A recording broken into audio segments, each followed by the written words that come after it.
pia fai ha tau no mai ke tau tue wa fiang ko hinga ko ngai fatongi a family kai ke tue fa lo ko pa se fanga mai ko ni fa fo ke te ko fa fa ka mo hala ka tu ke tata ki tau to lo ki halot ai family he chef ko ni malo bit Malo.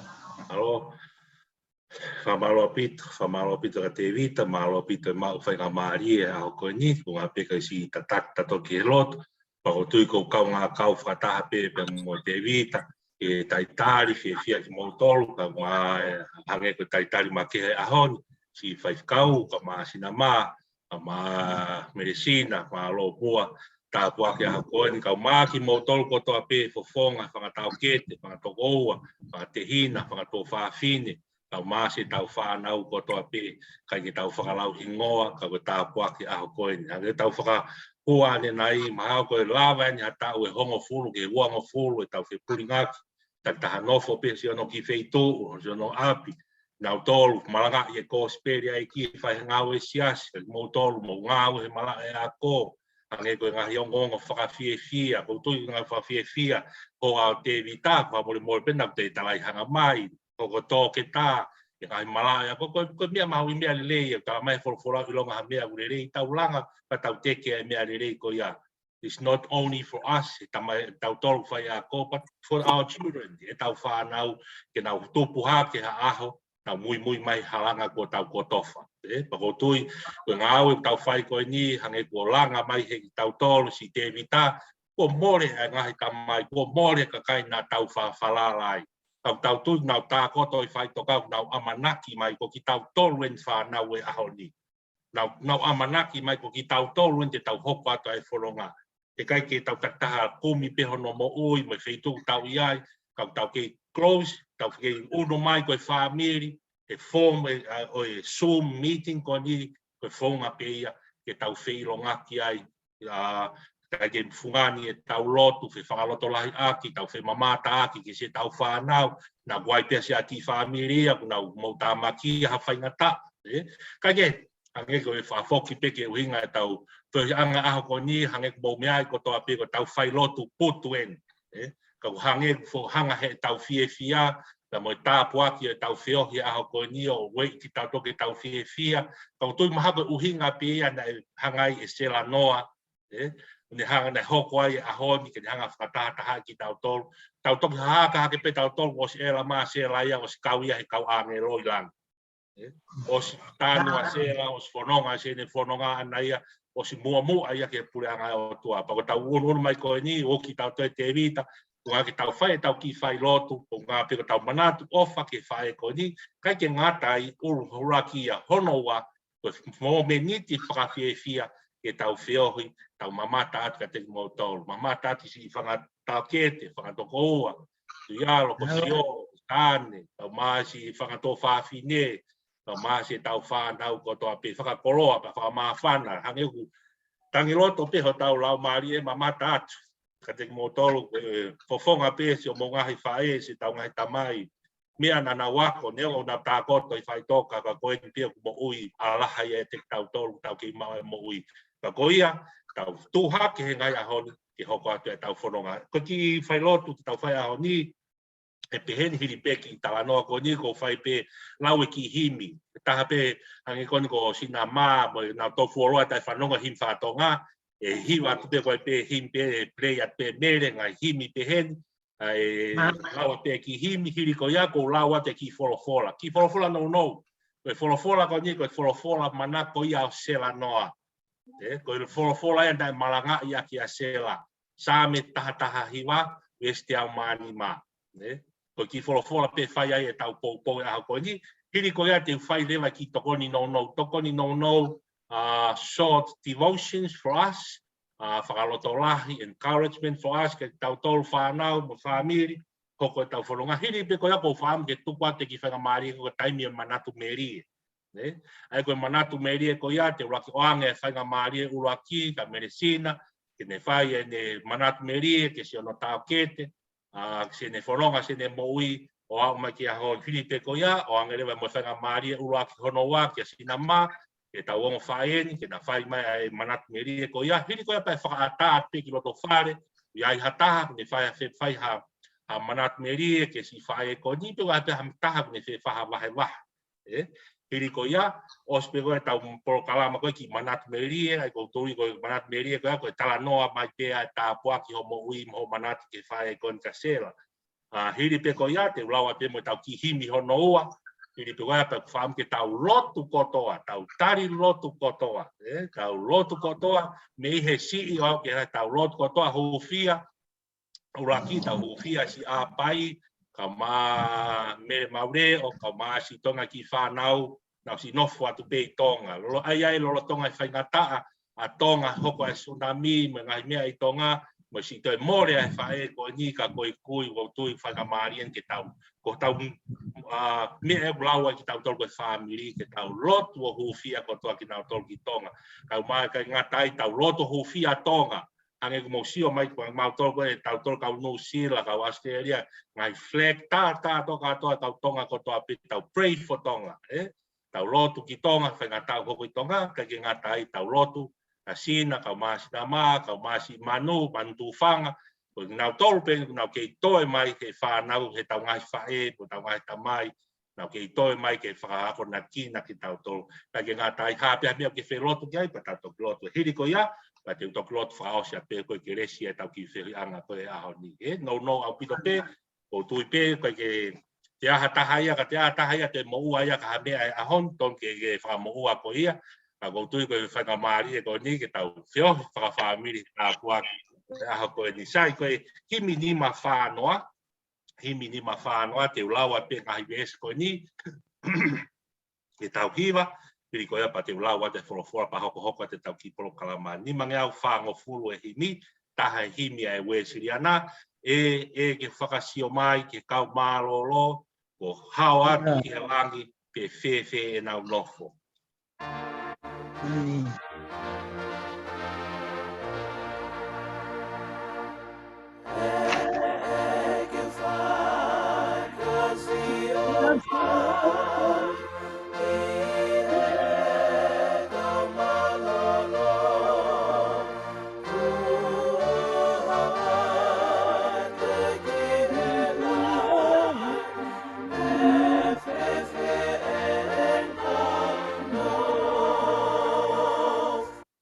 Siwa ke ilo e nau fia whanonga e nau lau.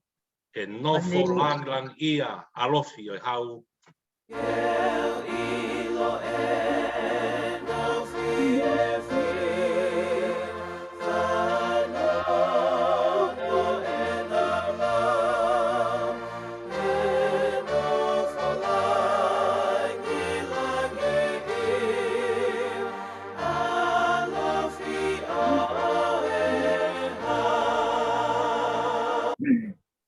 Si wha, nā mō i kuna i e hā pia nau tari mai. Ko e tātā i ta whea, ko i iwi o i lami. Nā mō i kuna i e hā, pia nau tari mai. Ko e tātā ane ta whea, ko e iwi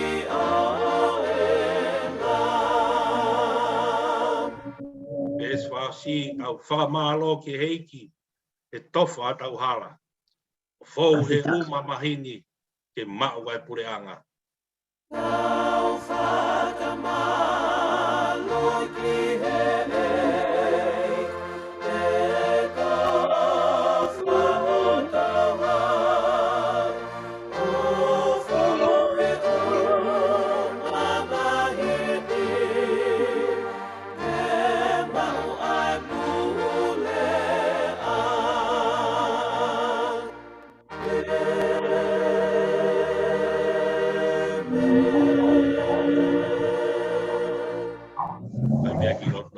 o tua math mau whawhetai, pa te whawhetai o mau lau maari e.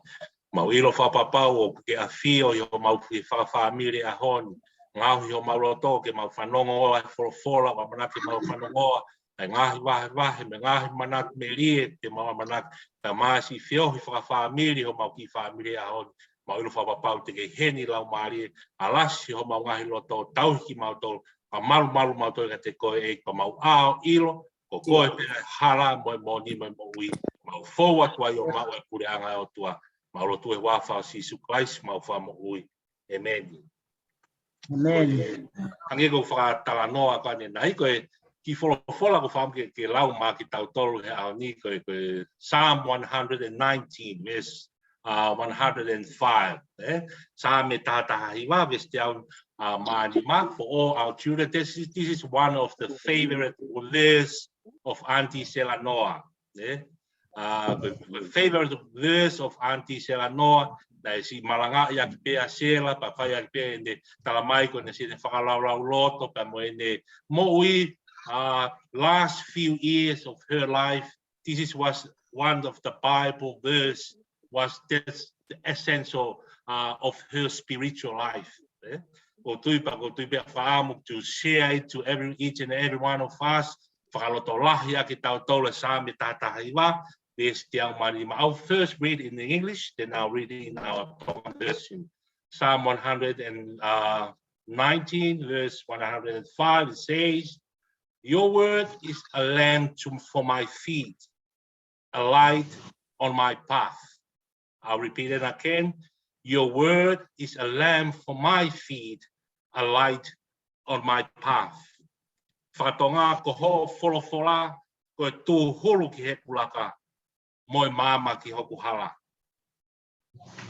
Ko ki ves fola ia ko whaamu, ke wahe, whakaloto lahi a mā ki tau tolu e ahoni. Ko whaam ke whotua ki kawenga, mā ki tau tolu whaamiri, tau whailotu, Jesus is the light of our path. Jesus is the light of our path. Ko tala noa e fola koe ahoni, tala noa ia whaamiri about the words. Tuko lao. The words of God. The words of God. Koenia na liu ia e ko si sukalaisi. A word ko ia na ai ka kano ia si sukalaisi pe hoko ia si na hoko ka kano e fola ko ia si su. Pe hoko rewa si su ne hoko ke pekia he funga kolosi foaki no tata foaki hono sino patala mai ke ko ia muy he ko si su ko ia ku ne tui ke ko si su kaisi ko ia he ko si su tala mai ko mama ko whakaino hino ko hala ia ke moi tangata he kai ke alu haka taha o mau ai pure anga he wani ko pau ke ne accept Jesus Christ first into his and her life ka te au ko whetau mahu inga ia ton ke o fongi a ki tau tolu family long time e tau we're not need each other. Tak tahaope ke whai hono ngai whatongia whakawhamiri, nau tolu i Amerika, nau tolu i New Zealand, nau tolu i Hamoa, hene kau fisi, ia e kau tuwalu, mahalo ku os kotoa, maaman kotoa, he tau kau kotoa, i he tau whailoto e whiawhini. Pako tui ko taha puaki le lei taha mo whekau mahu inga ia taha maa ki tau tolu whanau e ahoni. Jesus is the light to our path. O gai e ngahi vesi e himi, I wish when you have Jesus Christ in your life, you have it all. Your visions, your hope. Ngahi mea o ke whakaamu kotoa ki he kahau, e tau whanau koni, e tau whanau, tau kau talavou, e tau kau whine mui, o hene kau young couples, o hene tau ngahi whangatau kete, na mau tolu ngahi tamai, si ngahi whae. When you have Jesus Christ in your life, my life, you have it all. Ma umaaki e te ma o ngahi mea ma mani ko ni ka koe fungani mo mahu inga taha. You have the eternal life. The kingdom of heaven is going through Jesus, going through the faith in Jesus Christ. Pa ko tui koe whakaloto lahi poki ves manako pia po mai koe e sela he ahoni ku meongo hange ku mo whanongo kotoa os malolo a sela. Ne os tanu kotoa mau whtanoa mo ka piolani kau maa manu mo mea mea niafi mau whanongo hake pe na si malolo pe talu e pā koe ai eruptions ai volcano si tete pe si ono sino pa si malolo pa ave pe ki whare mahaki ave pe ki whare mahaki kai pe ke te rea sela.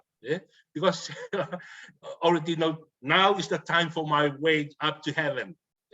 kai te taofia ta te ke te ilo ia he family kai te lava fetutaki mai ta no a pai ke te fetutaki mai ka te vita mo fa na gi nusila ke te fetutaki ka sina pe ka sina ma kai to lava os fononga se ia os alo se lai ke wan Pako tui ko tāpua ki tau mai na si lawai pe no malanga he pure lulu i ko si tano te se tamai family ko me ha ko mahina katu hanga tano sina ma ko tau fitu valu ia a sela ko hoko ia 78 Pako tui hanga te tau whanongo fitu tolu pe mo mesina i he sapate ko ni ko tui tāpua ki whawheta i ki o mo ui tau ngai whae o tau ke ina se a hon kai ke hange ko whakatala noa tau unu mai niang o tau anga tau te unga ori ko toa po tau ngoi si more ko hoko e family si more a se la kau tui whakakoloa ki he van pero na mo tau ke tala noa tau tolu ko ni e kai te fu aonga ka se la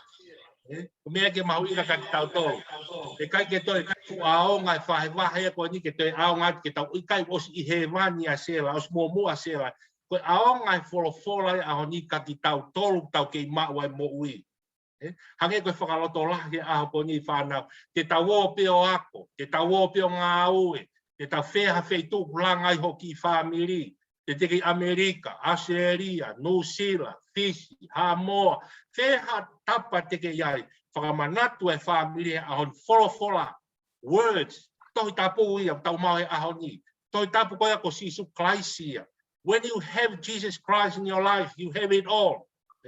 Ko tui ko mea mahu inga, ko maua sisu, tari ke tari whewhe, tui ki hene peki ape mo ne toi tuu.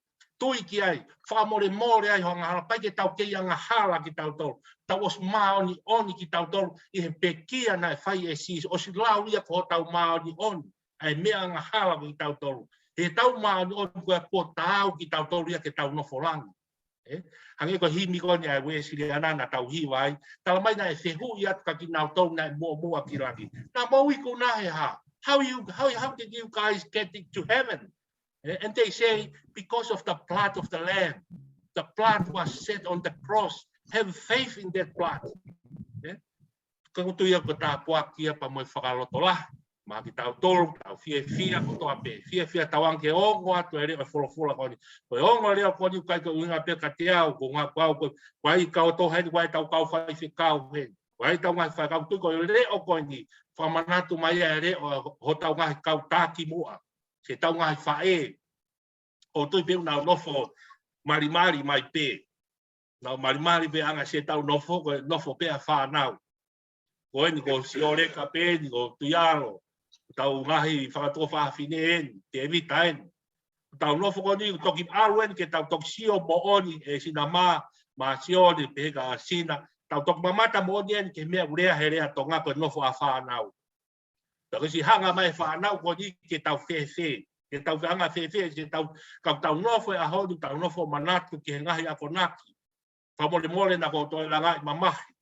Te whai e se lanoa, tau manatu ke reo. Saia, tau manaka ke here o le polo, se tau ngai whae.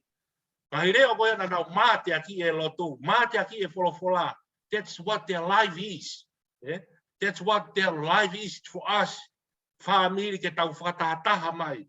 Love each other no matter how far we stay, how far we go out to this world. We still want in Jesus Christ. Tau kei whakataha pe ko ngā ko tau ilo. O tau eki ko sisu ko taha o ai te whea wheitu te ke ai. Alo malanga i e ko speri mo talaki ai folofola. Tau mana tu i e tau whe ofa aki. E ofa e tonga ane ke toa whe finge. Ofa e whanga te hina ke whanga tau ke te. Ofa e tam whanga tau ke te mana tu i se tau whanga te hina. Mana tu i ki tau lotu. Pako tu i ko tā puakia. Ka moi koloa aho koe ne ki folofola koe whakawahe wahe. Whakaloto lahi aki se o mongahi mo ui ko toa pe. Ai mo mea hei ko tahinen ko risiwa o kau mai ia te tau tolu so tau ngai family si hau pe o mama hange o fatala no ko si mamata mai fai e siwa ma fane mo se tau ngai fae tau fanga kui na mamata mai ko tok bo oni mo ni siwa hange ko bole ko toki no fo ni afa na mo ni rea ko e puna ke ko more kala ka kai na tau hiwa pe tai mi ko a hono hiwa kana kai pe ke fu mahin no ka ki tau tolu ka ko tau toki o mai o tangutu ko ni tau toki mamata ko me anu wi ko no fa nau pa hange ko whakaloto lahi ku whai e Paula apostolo Paula ngai ahoni tau tu rewa whakamatua tua ki tau tolu matua tangata tau tua whakamatua tua ngai au taki mai whanau ki he lotu tau tolu se tau ngai whae se tau whanau whitaki mai tau whanau whiwhine tau kautalawo ave tau tolu ki ha sisu ave tau tolu ki he mama moe hala moe fola moe tuhulu koni o ku wakone ki na tau tolu same tatahiwa hei kai peke lava ha whanonga i ha whamiri kai ke tau whanonga i he mama e ko sisu klai si whamiri kari aki a sisu ko toi whakaonga te rea nei wharea te saia lahi neongo ko se ne toka se tau ngai whae neongo he te tau whanonga he kai te tau lava he tau poto moa paanga tau mau moa koloa tau mau mai koni ke mo ui ai ho tau whamiri i kai koe wholofola ne mfuaki wholofola ko ia ko sisu Christ ko ia ia te tau lava i o whono ko ia te tau whiofa aki ai ko ia e tau hia tau ko ia te tau malu ai ko ia te tau hao ai i whanonga pirikimi o tau whai. Kai koe ki pou ia ahoni, whakaloto lahi ka ki tau tolu, whatawange, wā te whakaloto lahi ati ke singahi loto whare ko toa pē. Si tau ki whanau koe, ni si whanau mamata hewke ki whanau a te rita, ka masangat, o nau la lahi, koe ki whanau a sāresi, o nau malanga mai, nau malanga i mai e wholofola. You know how proud of us me ngai wheitu. Ko te nofo peo talat koe na ko ki ila mutu koe na ko ki ne fiu ko ni sien, kai ke hoko pe whakakoloa ahon, whatahataha mai tau toi ahoni, tau ronu mai tau fia, ko ngā peko ngā e kosu neo, tau o mai koe mamahi. Si more pa moi, oi, whaiho lau tau loto whare o tau ki whamiri, tau whawheta i ki he eki. Whawheta i ki he eki, e tokonaki koloa maa loto langi ai eki ho tau loto whare o tau whamiri. Ko hai ki bea kia sa me, ko hai ki tau tolu eki ke manatu mai ka tek mau tolu. Ke off, ko hai ki mau, who are we? I he ofa e o tuau tau lawe hau tau ki whamiri. Kai ke te whaloloa, whanga maari e koni, ko tukuanka meresina, e kamata e tau manatu meri e aho koen, hase ne talanoa, e whakaloto lahi, manatu ki siono tau ke te koen, e ongo kone toka i e whihono whare kere, i ripia sina, ko pasi rewa ka sina maa, na toku whakaata pe ki loto whare, e tau whanau, whakato whawhine, whakatau ke te, ia taha kune fie pou, me whaloto lahi ma ki tau tolu malo apito, o pasien kasina, pai whaloto lahi ma ki tau tolu malo. Malo apito whai whekau.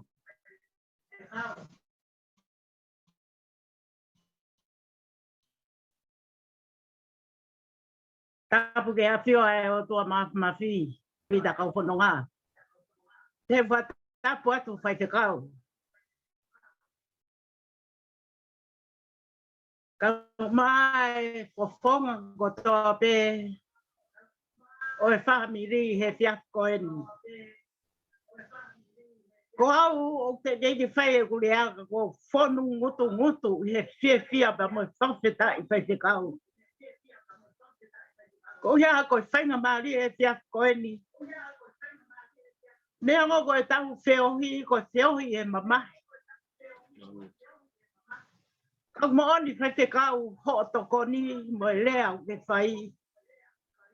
O kuhanga e sela whakatata hai ki tau tolu. Pea kune tala mai ke oa te tau mamahi. Oa te tau tani. Ka tau whia mo whakapeta. O hange ko koloa ko ke tuku mai whai whekau ko tau koloa ia ai.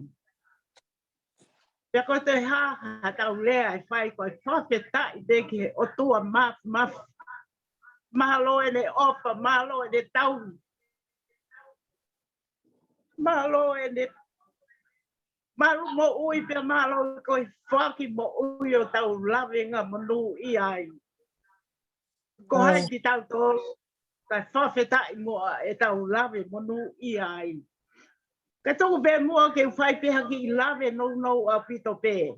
O tui pe o lahi pe a e pe lea e pia koeni.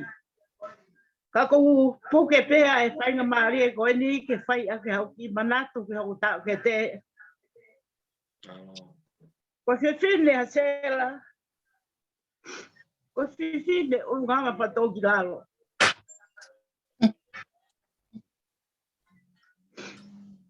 mo oni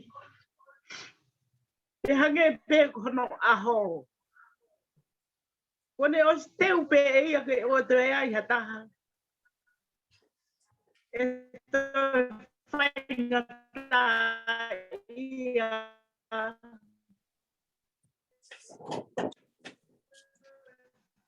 kai tuku pe ke moulu atu peohi mo kawange lo tau patonga ia ke pe ko puli e fefine ia kau ia he kawange lo mo tofeta Trabalo ki he o tua. Suke ka nanga ko ni ko ulu te fine ulunganga whakatau ki lalo. Rahi au pito. E ku talahu. Ki he ka nanga ko ni. Kada ne kata ki be au. Ko hi ko no ulunganga ko te fine ulunganga maulalo. Whakatau ki lalo. O tua ne whakakoloa e ta o kai te koe ni. Ke ne tā mai e si pinga ke mui atu ai. Ko tā hai oluganga o kou manatu ki ai ma manatu melie ki ta o kai te koe ni. Ko te whine whai to tonu a sera. Mau tupu hake ki loto whare pasiva. Ka nau whatau ngai a sera ko te whine whai to tonu. Kai ia me ia e maheu. Ia i whahinga mea. E puri pia mihe loto whare whamiri. He ko awia hange ko ulawe atu ane nai o ku awe lelei kai tuku e kovi. Manatu au ke ulunganga he mau ke hiki hake i mau ki loto whare. Lahi au pito e ngahi ulunganga ta e te unga mata e tau. Kako manatu ki he kaunanga ko eni, ko kaunanga whaito toni. Ko ia e ki manatu me rie ko manatu aki ki he kaunanga ko eni. Pea na e lahi pe mono ngahi ulunganga lelei. Na de hoko ko e lahi i he whamiri. Pea malo a ene kata ki ki mautolu. Leongo na i toko taha pe mautonga ane. Kana i hoko tunga ane a koe ni o hange hata ahine i ho mauki loto whare. Ko ki mautolu ia, na e lau ki mautolu ia, hange ha whanau tangata. Kako ia e whakamalo pia moe whia, pia moe manatu merie ki kaunanga koe ni. Ko urisi ono fofo nga kaku ke yo ko mai pe hono le o pe mono urunganga ke a koi aki ai mo ui e to ta ko ni ke muy atu i ngai urunganga le le ko to pe ko ne fai ko ia ko e tu o fatu ke tek mo to ngai fofonga i family si fai fe kau ulu motu a katoa ki motolu ko toa pe whakamore tu pe mua ke a uatu. Ai whakamaro mo whakawheta i mo fia i he whiohi ku tau whai. Whakaamu pe o hange ko whaamu ku ke whai whikau. Ke tau ki to taha he mahina ha tau whiloa ki ha tau loto. Ko ia pe a lea toa whatu. Malo. Malo sina. Malo malatu melie. Tuka si whae koe ka tu whakamare ka sina maa. Ko ni pia sina ma ko pase pe kasiva ko ni pau masiva ko ni ke hoko atu ne mata bede iria sina ma malo malo vai ficar ko pe au e lava pe sina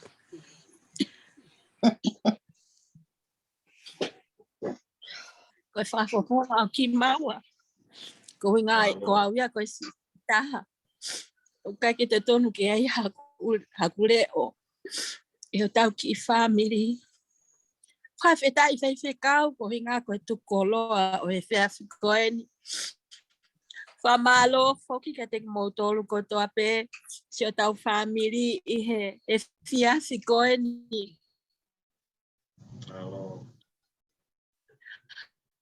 o ngoaki ko e ui ai o lai au pito e ngai me ai o ko fita la no ai e manatu ia sela ko nga ko au ko si tahana e hoko pe sela ko fae ki ate au ko ne ofa ko ki ate au ko e ku manatu I te o mai pe hano whakatata I ke hoko koe whanatolahi ka te tau tolu. Lo tonga koe kua koe kun salo te I hea kono fo mau. Ne ke kia ha a lele ia ke o mai aki ai mea tokoni koe I sāpate. Kana si whekau pe e se la kuri ke hau pasikala. Me holonga. O ange kumea kai ki kolisi fefine. Mahina lahi au pito si aka pasikalange pe akuri ko nga pe ko whekau e sela ke aloange o ange e kumea kai. Uka ke ngalo ia te au. Ai tau ke te koe ni kana e hoko pe iha ko e whae ki a te au. Pa ko whawhita I ke eiki ko hiko e whainga mahari e. O tau mau e whiawhi koe ni pa mo e koloa e whekau ko ki hanga. O tuku te o tau ngahi loto whare. Ko ia besi e tau matai koloa. Ko sisu ko laisi. I e tau ngahi mo ui. Ko ia ko hoko ko hiki atu asela. Ka hoko pe. Ai folofola ko e mama. Ko ia pe ko e koloa. Ki o tau ngahi family. Whakamonu I atu ka te ki motolu ko toa pesi o tau ngahi family e whiawhi koe ni ke tāpu e ki na ki motolu he eki e ngahi taimi koe ni o tau I ai. O whātu. Malo pita sina malo pita vai koloa ia. Mau inasia I mau tole whanahange ko whata noa. Tau hen fo mo tahini kon ko erisiwa I Nusira. Mo tui mo osi mea I kotoa pe tahini ko erisiwa. A tau whawhetai ke iki malo se nau kau mai tau kau whata. Ma mata mai ko si whanau ni hange ko mau tala noa ko ni ko si na pe ni ko si na ma ko manu I tonga ko ia pe si toe ko mo tol ma hoko pe ko ngai whakake. Siwa pe hasio manat merie. Que si se la noa malo.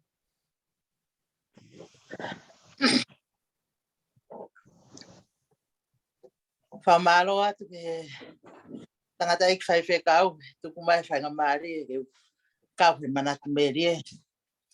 Neongo kai ke totonu ke kau au herea he a whangoe ni. Mo os mea I kotoa pe whanau hoku tangutu anga he tau mea whakawhamire o whai. Pea neongo e alu atu o si bare lau holo he hoko e tau ngahi mea whakawhamiri. Hange koe lau. Malo pe homo kātaki. A koe ku tau toi hoko mai ki he ope ku toi whakawhainga mai kai. Ke ukau herea atu. O wha malo ke. Eiki. Malo e whainga maari e. Malo. Pea malo e ai tau hi ofa hange pe ko tau ngahi whakakoloa wha lava mai he tangata ik whai whakau he ope. Tau ope mo sisu. Tau au sia mai a ni ofo ko toa pe tau mo ui. He tau whanongo ki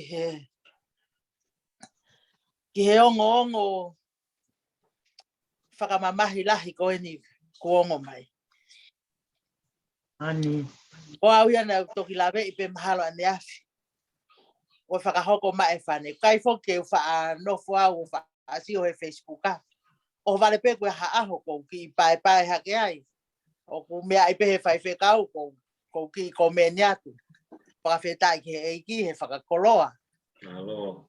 Au pūri ai au mahahina. Ka koe uhi koe ongo koe ni.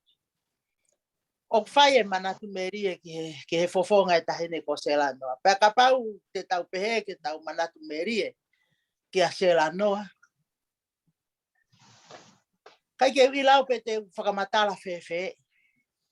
A eku manatu ki a Sela. Mone ai talanoa, talaloto, mo manatu merie. Ai ongo tehina ko Sela ki a Sela. Ko tahine na yanga whakatoki lalo. Tahine ofa lahi a sela. Me ape ko manatu lahi a sela. Te kai ke hanga whakatoka ngai ha taimi o fofonga i tā sela. Tā koe o ku i tā ka koe whewhine fofonga mari a sela. Mari pe a taimi koto. Ke mo whakatoka ngai a sela. Tahine pena e mari pe. Na e ke he pe a sela ia me a sina. Kore por. O man. O au kasina ma. Ka te sia tuki ta kasina o tangutu hange ko whakaite i tā pe ia. A te toke ai pe ki ta foi tā no aloi pe he ai asina pe fofonga mari. Mari fo pe a katasi alwatu pe ki ta ia. O tafi pe a sela ia. O foto pe no fofonga ona o fofonga mari pe ta hine ia po sela. Pe au manato ai pe ki he kulava atu. Ki he whakaheke heka e whine eiki. Hok tau ke te ko tu poulolo tawa.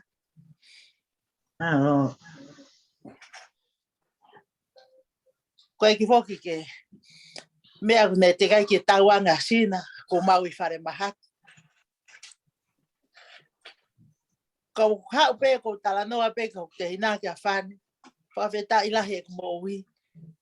Ko hiko sela. Ne whai e tutu uni a sela. Ke mea whakaeiki. Kana hiri pe mau whailotu i whare mahaki. Na ku whehui. A ta whaaki koe ku whaikai whai tutu uni. Pe au talanga sela. Kai ke whie mari au kiai. Ko hai au. Ke uhanga o whakatonu tonui. Ai ko tutu una e whai e sela. Pe au tala noa pe mo saia. Ma tala noa pe he ki te whito niu na matangutu ai he whai lotu. Pe au tanga sila. Ka kiasa, tama e saia. Koko e pete ke lava o tala noa ka sela. Pe au ia tu pe a sela. Hau pe talange ki ai. Ko tui pe a sela. Neongo ko ngoto umu au ki he loto whare koe ni. Ka ko uhi ko tu unga koe whae au ka te koe. Ko ilo pe o totonu pe ke ure atu. Pe au tala noa e pe sela. Pe osiang pe ko ia. Na tama e sela. Kaya. Tuku aku whakaukaua. Hoi mea kona ke tala mai. Ko hono reo ona na hange ku ita. Ka ko hono fofonga ona na e mari pe ia. Pe au pehea. Tuku ho reo ita lo i mai. He ku ke fia pe ko he kure atu hange pe ke ire atu pe atu po. Pe he tata mai alo ako whekau hata ki alo whaho whekau. Ko tange ko ko pe ke tau po tuat kia. Ko ko pe ke tau po tuat kia i ko tau matuku pe ko ni. Ko o hanga tonu pe ko e mo o whakauri ko mere maure o pe na naoange. Ko hanga tonu pe ko e mo o whakauri o mo hanga tonu e pe mo o whakahoko e whekau. Pe he pe a sela. Ta he mea whakahela moni ko koe neongo si ene rea mo ene kata ko pe hatu mea ata hine sela noa. Pea na e hanga tonu pea sela o whakahoko e whekau. Pea au pe ki he aho e taha ko mau whakahaere atu pou ki fo amotu ka kato e whatongia. Toki osi maa sela ta mai sela e siwa ko whakamalo atu. Ko hinga he ko yanga pe ia whakakau. Mea ka ko tio ke he whaka ofa e mea whaka eiki e whine eiki. Pe au si oi ki he anga whakatoki lalo o sela. He ne lava o tuku hono loto he tu uni ke ene whae. Ko uhi ko mongu mangu ko au. Ke urea ai. Pe amatoki kata pe mo saia mo whela ula usi pe he te whito niu. Ko hinga he kata whakai ai masa ia ka ko au ko whai e rea ko e kasela. Pea osi ko ia pea hoko ai whatongia. Whaka ofa e mea kotoa. Pana mo whakatoka ngai pe ma watu fua motu ko ia sina. Na i kari ai ha mea e taha ke whai ai ha longo a pea ki. Walau ko ngai mea ko whatongia ko tau loto ko ke hoko he tau ngai mea whakawhamiri. Ke fotu pe merino ke aonga. Ai folofola koe ni koe oku. o ko fai mea ko tau whakamama he tangata i fai whekau. Tau maa mangi a pe ko hiko e tau maa e ko si su kalaisi. Pai ke lau pe ko maa e ki. Foi lea ko ni me wheko hinga pe ko lahe whaalau e polo kalama ko ai fai whekau. Malo. Pa ako na ki ko fai pe pa mo fia pe sina pa mo sinama. Pa pe he kia makalofi mo te vita mo family. He ko hange ko hu hame i mama. Kia te au ko ilo e. Pawhetai ke eiki. Tuku ho kata sina he ko at ko na ko woli ne o pe time ko sina ko wa tu ai ki hena pe fai ha ki lau mau ko anga pe ya lau mau. Ka ko uhi ke o si hanga e ko o me ai re. O hu e me mama pe ko fai ai la ka ki mu. Ko fie he o mo si su. Malo. Ko hi ko e whekau e wholofola e whiawhini ko whai mea ko tau whakamama he tangata ik whai whekau. Pea neongo pe tangata ik whai whekau mo ni pe ko koe ko tau la iki lahi ko tau whamiri. Ka ke mai pe o wa te ke whapu talahu i mai. Whai ui e tuunga tau la iki ki ta whaki. Monia. Neongo ia. O ko whakamalo atu. Malo au pito e tau whelongo aki. Longo aki he ope ne ongo kai ke tau fe tau laki ke tau fe ilo aki. Kaku tau fe mata aki. Malo. Me anga au e koe ni pa ko ofa lahi atu kaki mouto. Pe whaka ko ofa atu ke he ulumotu a. Nalo. Ari me fe turi. Malo. Ari me iai o whakaunga pe mea asira whaka whahinga ulumotua. Koi. Pe mea ko malo he ne hoko ka sela. Puno pe o makakai ke ne ko ulumotua ko tangata o kulea. Moni. Pe o ngau he sio ke masila pe ai morea ke masila. Pe tu ke hange sotia ka o ai ke ma pelu pe he mai. He nai kai ko family ri fia ho tau family. Ne o pe ko mo tolu pe ya na yang ale re na kai fo ke wi fia ko hata. Ya ne o pe ko mo si e kulue ka te kai pe ke wi fia o. Ko o fala he ta tolu pe hange ko lau ko tau fo fe mata ken happy new year. Malo. Ko ni pe ne o ko hiki atu asela. Na fo pe pe au manatu I hake e whanongo ki talatala noa e tangata e ki whai whekau. Na e whanongo pe a sela ki he pā ai mounga awhi. Pe a longo ai a sela ia. O longo ai pe a sela ia, o longo ai pe ia o au ki he ene hiki o mālolo. Kau whakakau, o whai e tānoa e tangata e ki whai whekau, kau manatu e au ia au. Na o tangu to tau he fiafe ta ko fai e tui. Ta e amana kina ka te awia e pa ai man. Ane ona ke si e ki tamsi si a fane. Kana e pa pe ko fai ma e foi mana pe to awia o kai to ila me.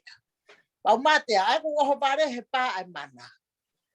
Pa ho pare he gua ke hake o to ko ta fare mahak. Pe aku hange ha foi talano atari kakai ko e ki tamasi ha asiang pe hataha ko mau api talange pe se misia. Na e pa pe mana pa mate asi bai pa ha o emprensia o ave asi ki fare ma. Toki ilo pe au en hitano ko aki mui na e ave au emprens ki fare ma haki kana o bara he kwa ke haki. Ka ko ka na wa ke ako pe. Ahlo pe na ko hoko sela ka.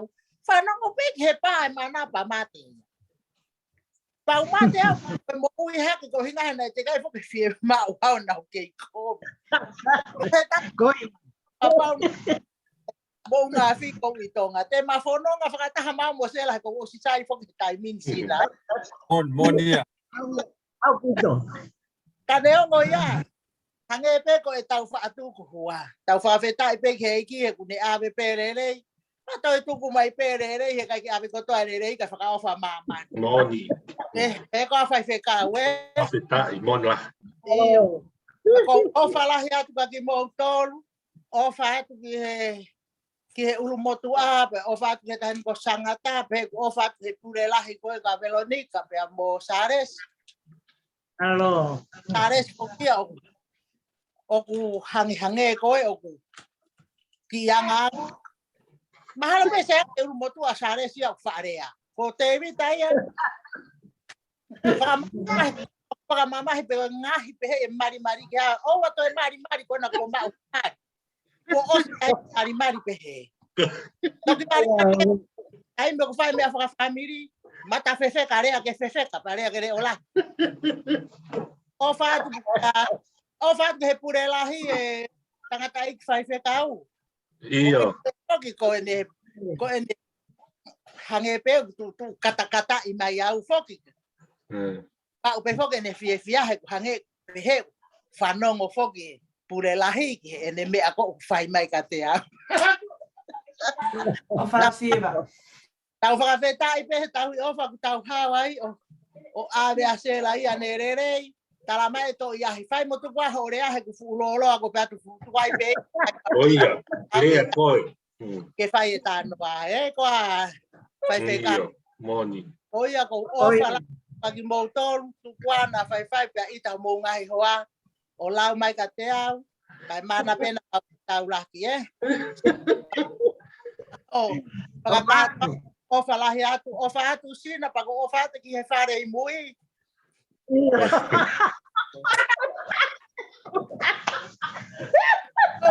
Ofa atu kasahan me mui hoa. Ofa atu aine sa. Ofa atu tuyalo. Ofa atu motol koto ape, whanongo mai he ope, kapag whanongo mai mantufanga, mea ofa atu mantufanga. Koe fo inu tolo e, o spao atu. Koe taimi tau kai si aina pe koe mea pe o wheu nga moho. Iyo. Pea pe o kou mau koe fo inu tolo. Kono whakakatoa ko o whalahi atu ka ki mou tolo. Leberewa i malanga ka tatau atu. Iyo. Malo. Malo siva. Malo pito fa malo ka siva si lea whakakolo au pito. Ko tuia koe ao nia ko ke te aha tahai ane mo ana. Ko tau whainga maari ke tau talanoa. Pa ngona hea pito siva. Na ilo na ea koi pe mau tolo e sai ala. Ni ongo ku sene peki. A ke mau talango fua ko mau ngahi pure. Iyo. Ko mau talango fua ka kina tolo. E hiri koe ni. Pa te mo mātuku ki mau tolo. Ka koe kau pure te mau whanonga. E ko te rita. Ko sangata ko si pehia mai ko me ko Krisimasi ko Luisa ko tuyalo ko tahine ko Lavinia po mo kau pure ko to ape ko mia mau inga ia sange pe mau talango fua o ke mau fu he ka mau ka hoko atu ka koe mahalo ko vale pe o vale ngusila ko mau tutu ko to atu ape tat ka tau ko stul ka to atu mau to he ka pure mau tol ke tau no pe tau tol he Iya, malo apito siwa si lea na apito malo tola. Ko tu pe ko ta puak ya ken me ask kau nusila Tevita and some other children I will not know by can you come some each and every one of you for young kids the young ones come in front of the camera and say just few words what is your name what is your name and ko fe ko hai hotamai mo fae ai ke mau I lo atu hia ko auntie and ko henical uncles and your sisters and cousins and brother ka talk down hen ke mau I lo tau te fito ka tau young ones now is go fa Maria to ask each and every one of you come forward of you might he camera Leah say hi to Auntie Medicina to the stage and Sinama to Samoa and the rest of us unumai malo lele family ko kuinga ko tu polo lo tara I'm the oldest one of us four and a fatu family malo next My name is Joseph, and I'm the youngest of the family. Ia malo pito Move closer, guys, to the camera, please. Thank you. Move closer. Ko ingoa ko la veloa ka titea para ka whananga. My dad is Tevita ka whananga. My mom is Sangata Mailangi ka whananga. And I am the second oldest of my family. Ia malo luai. My name is Josiah. Josiah, Balilota ka whananga. And I'm the third oldest. Ia malo sai ari kai. Hey, hello family. Ayo ko ita tahineya. To hope you know, pussy are connected to the rock. And as you all know, I'm Tevita Kofana. Tako ku ko fika ono ke family he fanau o society piria ka fonga. Malo. O fala he ka te motor no kotoa. Fia to sio ke taha kotoa pe. Ia. Dia ke tau pero mo aki pe hen paka mahina. Oku faka mahafana au pito. Oku kui pe mau inga e anga no for family ke tau fel lo mo aki pa tau tawa noa pe. Pe ai ke tau mahene tau fana. Ia. Ko malo ten ki ai fai fekau ko hia ko tataki e tau fai lotu he fiasco en. Halo. Halo. Iya. Ko ki mana meri e peki he. Ye pae ko hangi ko ya mo slave to ki he oku kawi he peki. Hanga mo nga fala toki la. Mata ko mana tu mau ko tain ko ta fe ko sa ta kasela. Ko ni ha wai peo. O ko mata mari. Mo ni ha wai peo. O tala mai pe ko fe hake pe ko si ai ha hoa ngoi. Ko tala he kasela te ki ai pe. Mo ko ke tala pe ko tala mai ai pe. Ko mi ha hoa. Pa ko mana ai fo ko mata mai to ta ha pe so sai. Pa ko ni kai ra ka mari ta. Ko a wai pe fo ko si ko ma wai pe fa e huki. Pe ko mana ti he mari ai na sei ni tam tahine ko mantu fanga. Ai te fai fo ke mari ko tai mi foi a tonga pe ko ta o to ni pe he fai ko kai o fai ku ta piripiri mo afia ko ne lue ta la mai kai ne to ko futa wala ha ko ki hota o ki kai to ko vis o kata o ta sai pe ta la mai me te ko futa wala mo ha ko ki hota o te pireo o kau he kai ka ko mana to ko te la he mau mai ko ngo ko a to pule lulu e tala no mo ka e kan ko la velua pa ne ai mai ko sela ne tanu ane ko ta o tu mo tangi e ku manatu ka sela ka se fine anga le ka wen me tanga anga very humble lady. And that's what I tell my husband and my husband's family and everyone else, like, you know, in our Tongan culture you know, our mexicanas and our fajos, like we're the, how do you say, holo anga and stuff. But that's not how she treated us. She treated us as if he wasn't our fajo. And that just showed how humble and how kind-hearted she was. But yeah, nelo mama auto sela, kai whakawhetai koe hange koe lau ia tangata, le pae mo ngā whi, pea puke ai. Ka kohono moni whaamiri tau ilo whapapau pe koe kohono koe taimi pe nia eiki, ke ui ai. Hoko e mea koe ni ke whatahatahi tau toru whia koe ni ke tau whesi o whaki pe tau tara noa pea. Koe me au ai koe siwa, ai pe mo ki aha mea ke tau ki kata wifu whe mai whatoia. O mai ke tau fia, we're celebrating because we know he's in heaven. But anyway, it's really good to see my two and all the family to the States, here in New Zealand and Australia, American Samoa, go for family.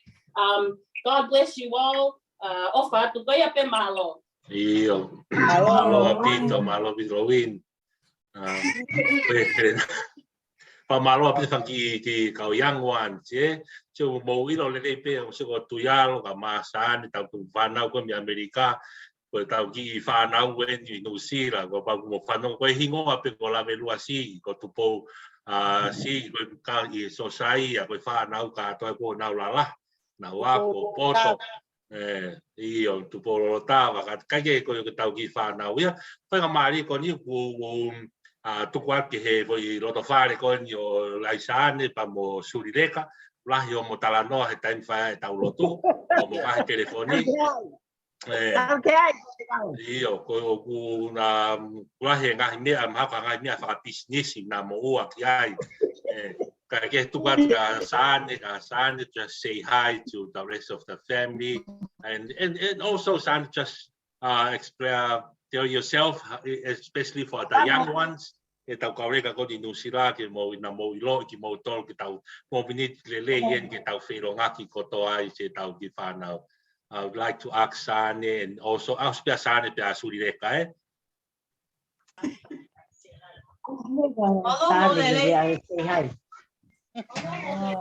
What was them on there? Ia, ongo api.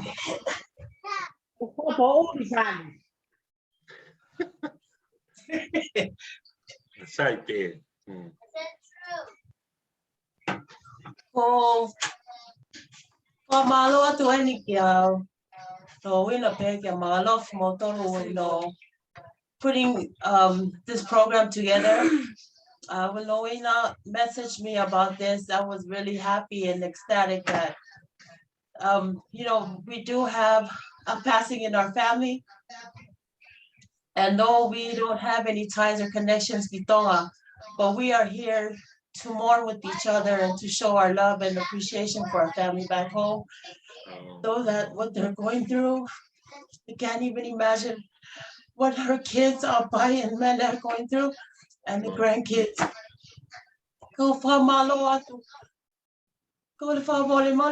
I'm going back and forth from talking to English. It's just us kids and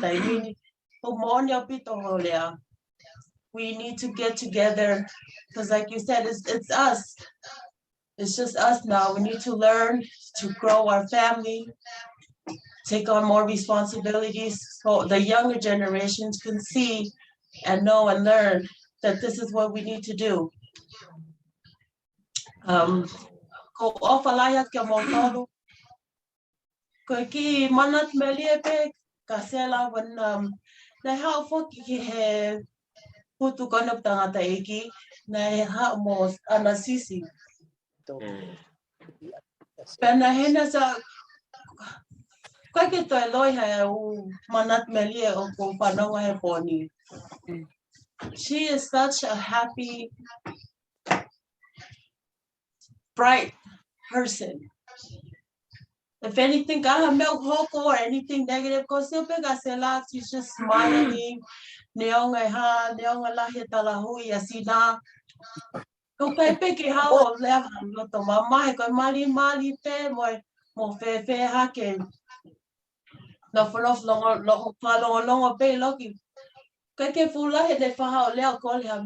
She's just a very humble being. I treasure ki time ko na mafia because and how to be humble and how to hold it and be content with yourself.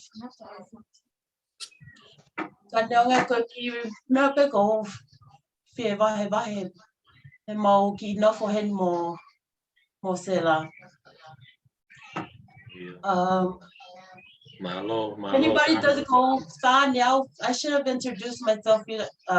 Yes, please. Tu vai sulunga ko tahina wa posesi mo sina. No, no peheni LA. So if you guys are over here, please, we're right by the airport. It would be great to be with you guys. Just give us a call and we will be more than happy and welcome to have you guys here. Hello. Before I turn it over to Suli, I just want to say hi to Elisiva. Siva, kofeleni uksaibe.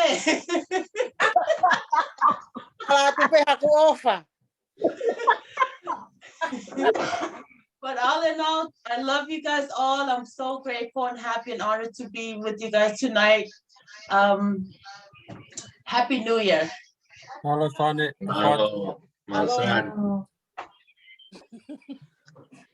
Hi, family. For you guys who don't know who I am, my name is Suli. I'm Tuyalo's oldest and only daughter, and I'm the granddaughter of Sima.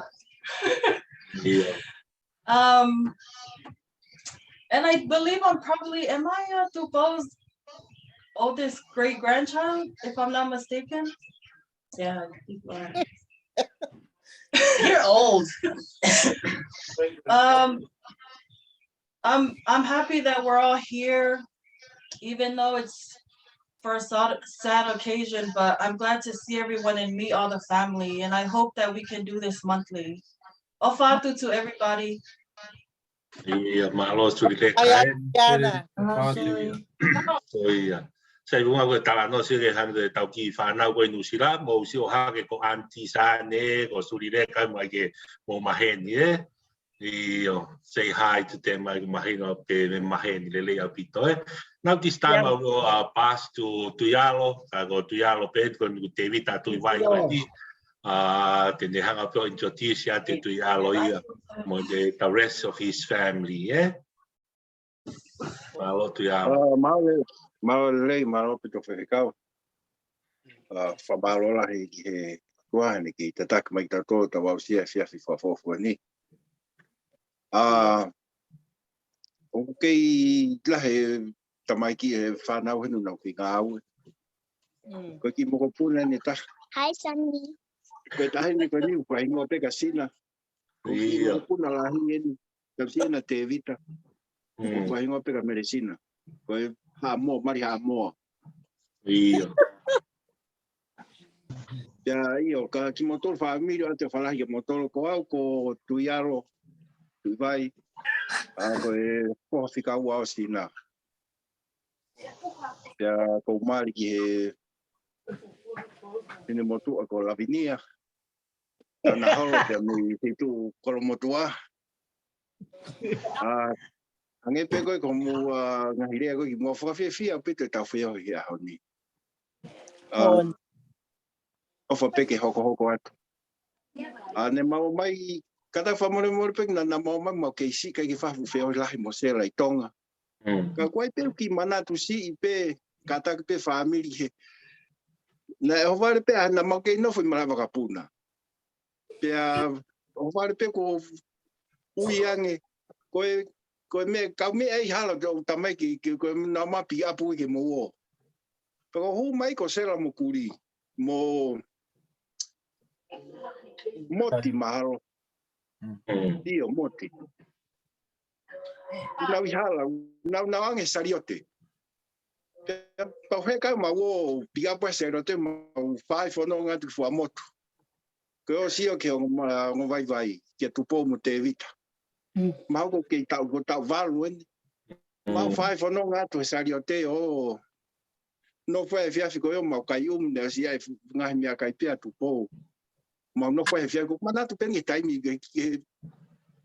ke time ko tu po ke mana kasela o de mau kai umu ma no foi na fe na pota no ga ma vai ngal ma to tu a kaureka o se pe ma sele ye ka ta wo fa fo ki ko ma fe ka tario te o ma mai fa ma mai o 5 i ma ga puna pe na to ki hoko na to ki alaki ko ki mana me le pe kasela mo hange ko na la ke sa na ki ha mo ki no fo hen ki time no ki time go ya na feo final mo go na ki ma feo ma mo se la na no fo pena mo go na o holo vai ha po la he ke na no fo na o ke ma feo mo se la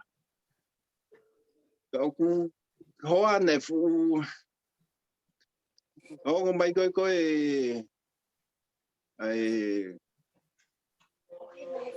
ai peki a se la ne tangi ho ko ni manatu ke na holo ko ya I family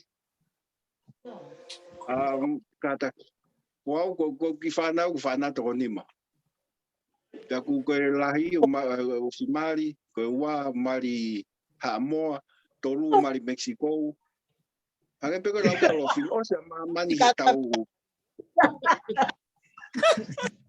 aga to ta ke ya ko ka ki tam si ke ku ke miro school ya ku ko ya wa fi ala ya fin family Maha ki mi si ko ala motor ako sinama ko manatu le pia sinama ni ke ko ngai mata ben ko ke manatu yo ke tu pa ke tonga ko sinama Oro fi te na ha ko ro fo mo ki no fo ni ba ma ni ko fi apite sia ti fana saya ate o fala ke te motor o fa pe ma pe to si ha ni fana wa manu pe mo se la ki tonga ka ne mo ya wa fi la ye te o fi apite sia ke te motor o fa fi ka pe o fa pe ke hoko ate e tau pata pa ma hina Malo. Malo pita tialo. O tu pe ku nai asi haka si ore ka he ni ko tu ko mo tu apa lang ni ko ni ko asi ka u yo ku ma ku te puria tu ya ka tu pe to asi haka si ore ka. I will pass right now to see Paula. Apa everyone kapag mo so e tahin na sinama mo si Paula say hi to everyone. Hello, everyone. My name is Sephora, all the way from Utah. I'm actually my mom is the youngest. Sorry, I'm trying. I promise I'll be fluent. But it's so good to see all of you guys.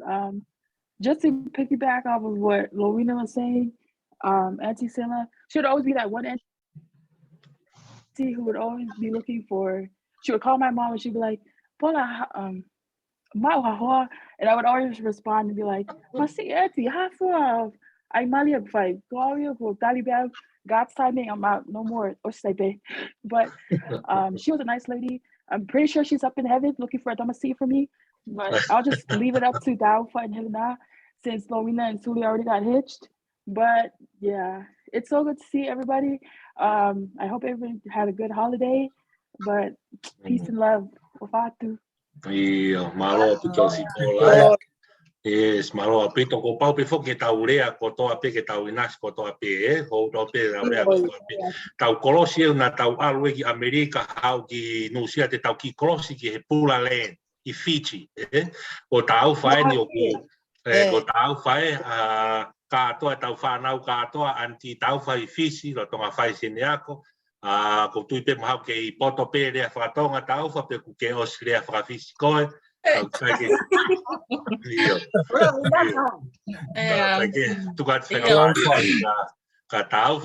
introduce yourself to our young ones and our family and also wahaki manatu kasela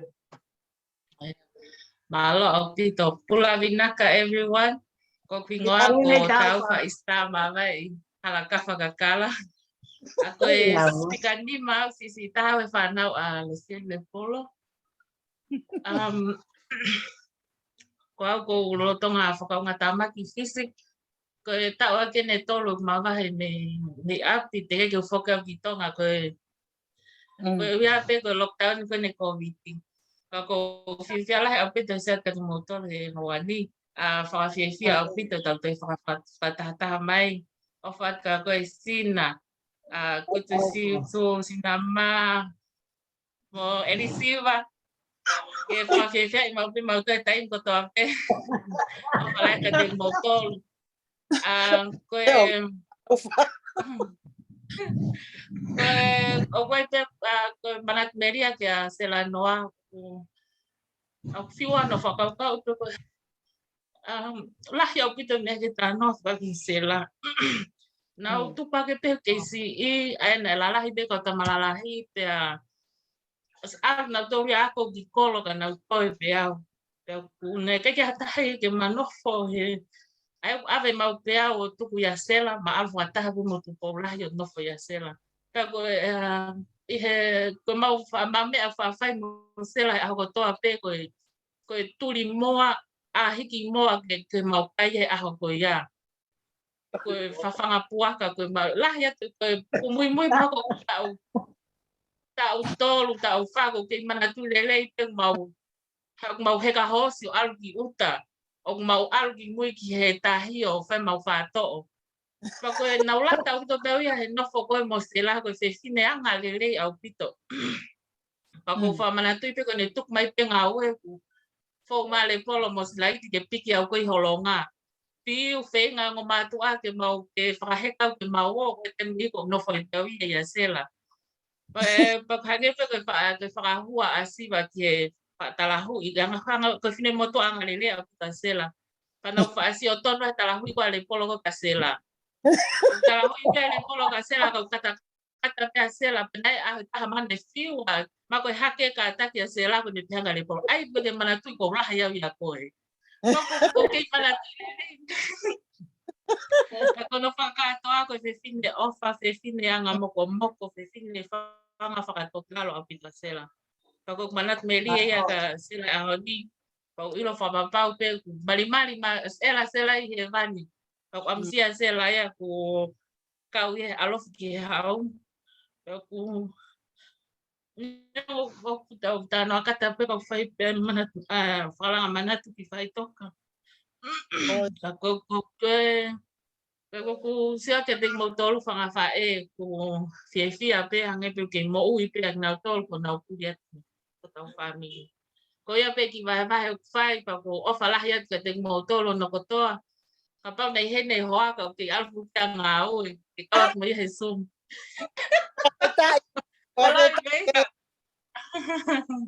Ka kono pa ka to ko ofa la ia ke te mo tolo no ko toa pe. Malo pito. Ofa tau malo tau fai.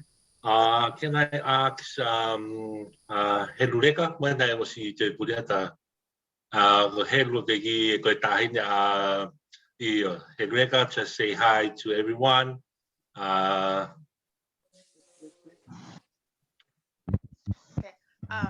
Malo lele family.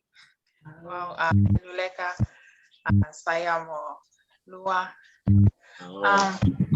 Kaya wasela he fa alo no mo helulahi alaki ngel pasina ma he kapaska ka lue pe asela pa ke sapate la te fa sapate ko pa te fa sapate alaki we patuk mai la to hi fa pe nga pe mo fa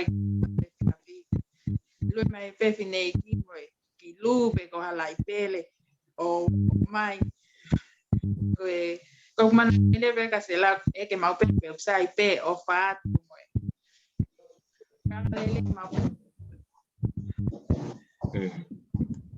ko mau ko pe na sela o amalele mo fa kata pe o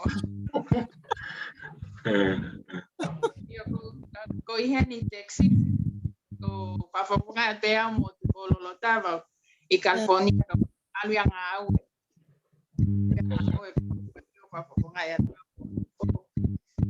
ofat kamotol kotoa. Iya, malo. I ofat ka koe wat ka pouleka. Iyo, hange ko lau foki siwa. We all save the best for the last. Koe os kotoa ni ho tau ki family, koe kau pule le wani te tau hoko atu le wakiai.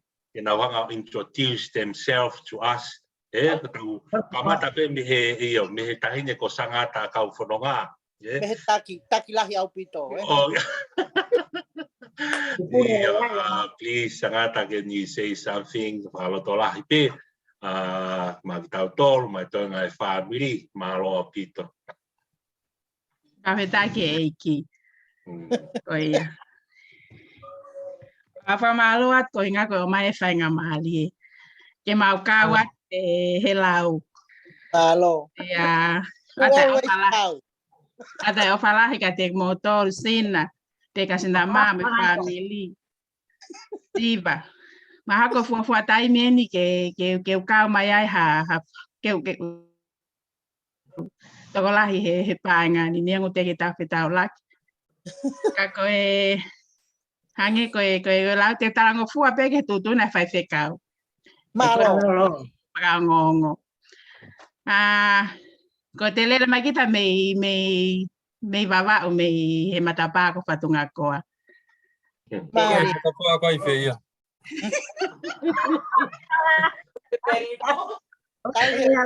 Merino. Pea hange ko lau muy tuange e mo tuangon ko te vita ya ki vava. Ono fofonu ai pe ai. Pakaofa. Ai. Alo. Wafe wo ai moni. Kako me afaka fia fetau lagi.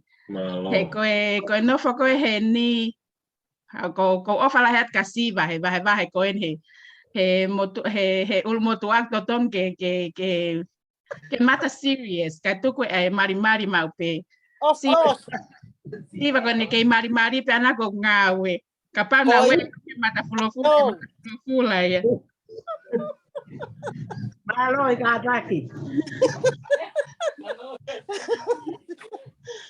Kai ke ko ilo pe ako te vita ko kasela. Oia. Ko ape kai ita ko ape fai le lahi o mari pe tan ko to. Angare poco kau. Kau tau whakawhetai pe o mai pe e ki e ngahi kakai ki tau whio. Pe ako e malo mua o mai e whamiri lele ke o kau atu he kupi kau a ki ai. Ai whio hi pe mo e whe pōtara noa a ki he mahu inga ia ki he tau whanau. Ko e taimani ko whatarang mape ka te vida ke alo whe kum ke whamilo saia. O ki he ni pe a tupo tampol, mari kona sa ke asi. Ko família pe saia ko ilo heni. Pa ko tarange ki ai ke alu ma pe fe kum ke família saia. Tola he família ne fa e ana heni pe au feo hia me fa nau. Ka ko e família saia o ku ka ke futola heni pa ko e pa fia no fo mai pe asiva me o kalan he time la. O fai mai fra auto uta me ai. Pa fia au pito. Pe hange ko lau, ko anga pese e ngut lau no ka ko sekretari pe te vita. Ngahi kapati ata pe ka hale o ia ta. Ko moni ya.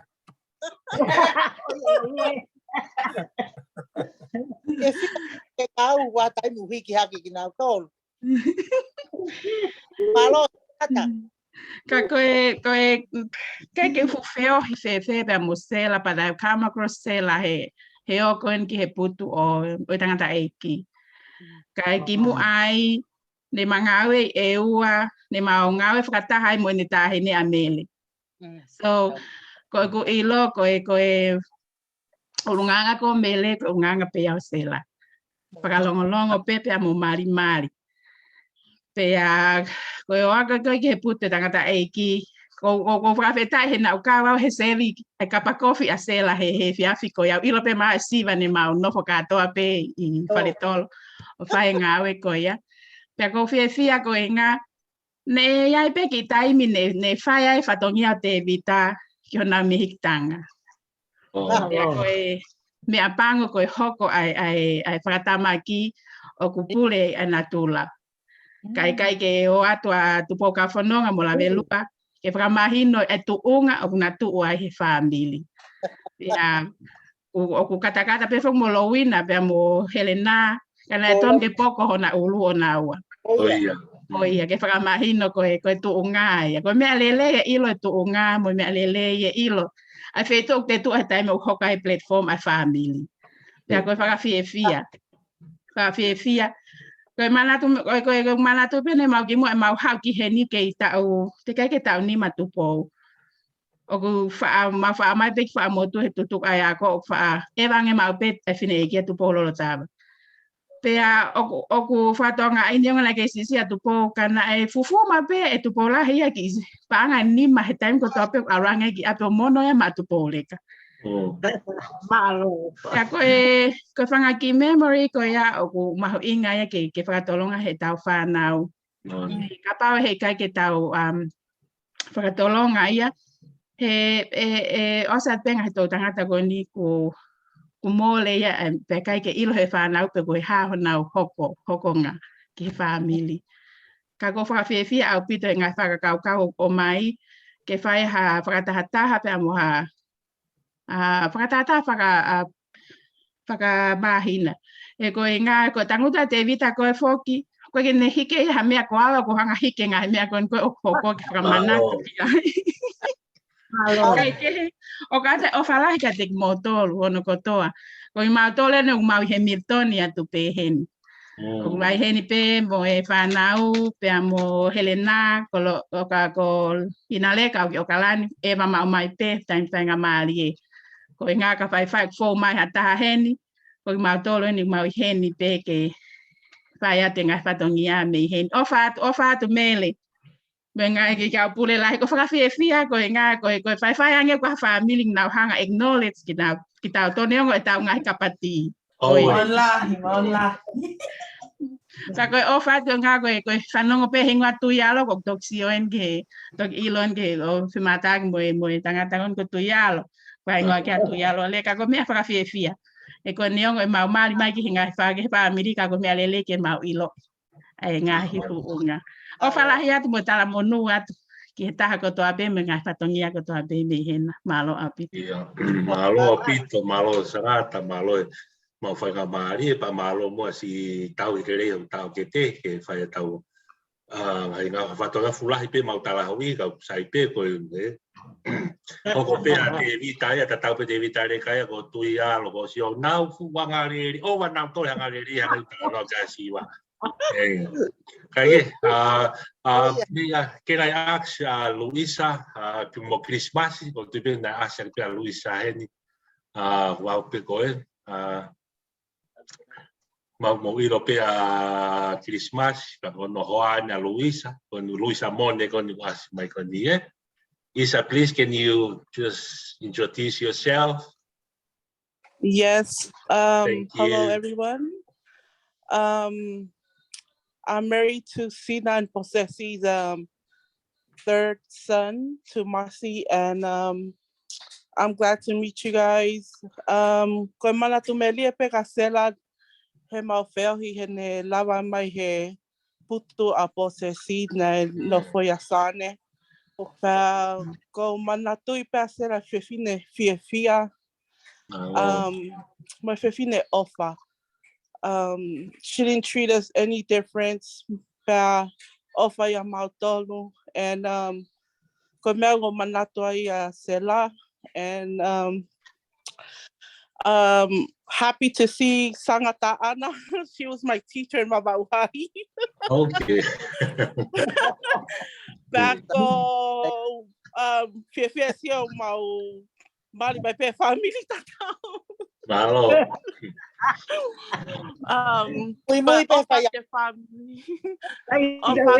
family kotoa ofatu lofi. Thank you everyone. Ofalahiat kamotolu. Malo. Iyo malo apito Isa. Iyo malo apito share. Ele apito pa ofalahiat malo bako fa fofoga ko Christmas yo ku anga ke fa ngai fa lot lah apito e kiai. Na ho mai pe ana na tala mai e ko tau fai lotu family to fai ka pongpong o pe e fa ka o ai pe Christmas ia e tau ka mata pe tau fa family e o ta heu he nga ai family ka ge e o malo pita o like to ask Mary Shay Fita's in the that's why she's not responding.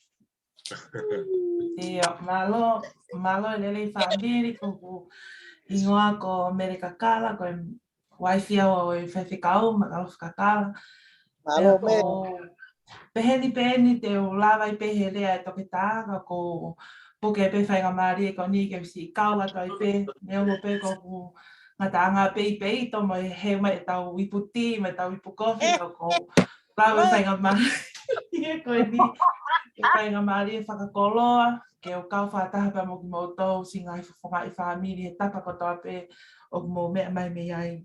Ko Ko lele mai pe me tungo hapai, hatei ho, tala fo o, ta ko no folata I he vai ko lata I hostea fo a moto. O e amo ka mo na makalo. Ta ko ta uto pe o whakawhanau ki si o mo ngahi manat merie, me whia vai aki I whiawhi koe ni. Sai a te ewi tai o ko hoko I aki e ulmoto aka taki ki he whae koe ni kua pekias I se la. Ko si o ko hoa o ki lahi ne hoko anaka e risiva. O hange. Kai ke ko whakahua pe ka ko whia lahi he ko tau whakataha I he whawhikoni mo ki mautolu. Whia mau pe he si o ki he whangamoko puna kone o saia, mau mamata pe he o pe si o mo ngahi ngā ue whakalotu ka moe Poupou o mo whai I he lotu o ko lawe ko whakakoloa ma homa ki whamiri he mamata ma pega te moutou katoa e whamiri e ngā lelei o mo whai o mau lawenga mo nuai. Ma lolotonga nofo I Meripoane, Australia, ka pau iaha taimi te mo ewa mai ai ki Australia, mo ilo pe ma nofo pe heni, ha peha taimi o mo whi ewa mai ai ki heni will be here, ke si taritari ki moutou. Ka ke iaha ha lea ia e mau ke whakahonga ki koe ofa to pega te moutou me honga ia he whiawhiko e ni kau whakatahaka mo ki moutou me ofa lahi ato pia looking forward ki e tau ngahi gathering e hoko mai whakamahina ko tui ko whakakoloa ia ma ki tau tolu ofa lahi ato ki se tau ongo whae sina ka pega sina mami ha moa. We look forward to yaha taimi e open eye borders ke mau ewa ki Hamoa. He ku lahe mau nofa he mo moko he ni Australia mo Amerika. Kai ke? Ofa lahe ka te kutong. Ko erisiwa be ke whakanofoi. Tau te ai.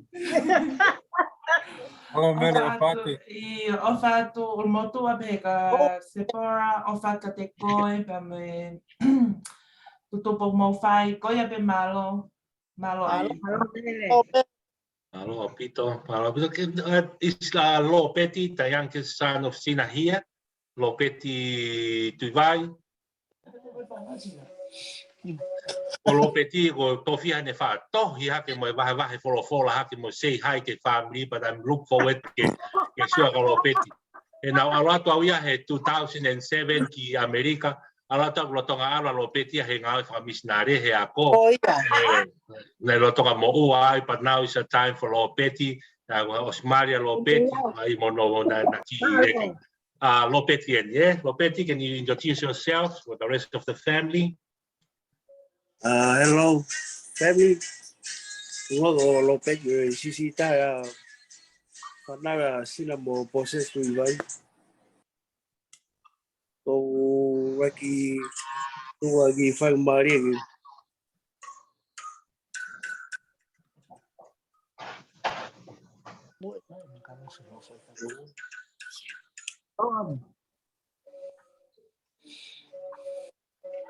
Oh, we. Eu tua gi whai maria go.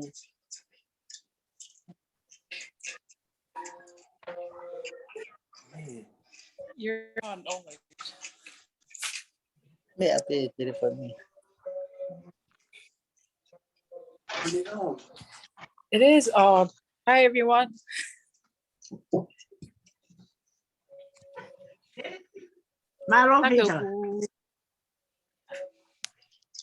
Babysita ka go. Yeah. Ako kiha ko fifita mama bani mo lopet. Ko ba o wani. Malo. Kela ko ha pe lo fa ka ke nei lo ga ke de. Kag bau sia he kau he sum ko di mo family sina. Dewa ko o fra babai ai una tau kau he tia fini. Ko tala to ba opa. Ko tahi ko e vale tulia. Pa ku fia e kau he fia ko ni. ko nai tok hut be be lo pet na lo fai de kos u lo kau he sum ka mau o fala het ka tek motor ko to ko be malo Ia malo pito lo peti malo pito o alo peti fa fia pito mo kau mai nge ko tala noa ko bau fia ala ya pito to be part of this family masiva penia iloa ko mau iloa pe ko nga pe ko si suklaisi has anyone here o kuna te ke ha fa mari ko vita ko ni lalo ko ni mapo ko te vita ti alu ko